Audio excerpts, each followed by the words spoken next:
I'm Kiini Ibura Salaam. I'm a writer, painter, and traveler, and I'm the author of Ancient Ancient, a collection of short stories. I write speculative fiction, and speculative fiction is anything from horror to fantasy to science fiction. It's outside of the realm of the norm. I find it an exciting genre to write in because I can use my imagination. I can go further than just what can take place in the normal world, and I can use my imagination to illustrate the ideas and themes that I'm grappling with. I find that I just naturally read for women. I read women, I write women. I mean, obviously it is a philosophical perspective, but it's not something that I feel like I put on.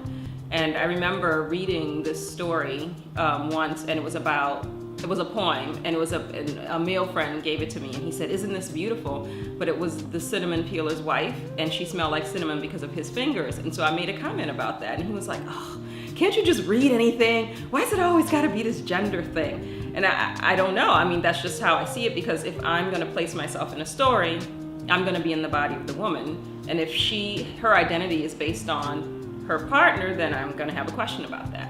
So I think it's just something that comes naturally to me.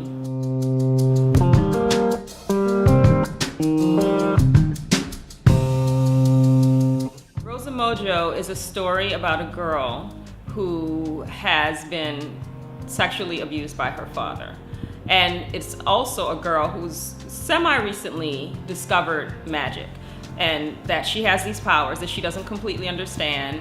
It's not something she learned, it's just natural to her. And it's shifting the dynamics in her family already. And then there's this situation where she needs to protect herself. And she does, and it has an unintended consequence, which is profound.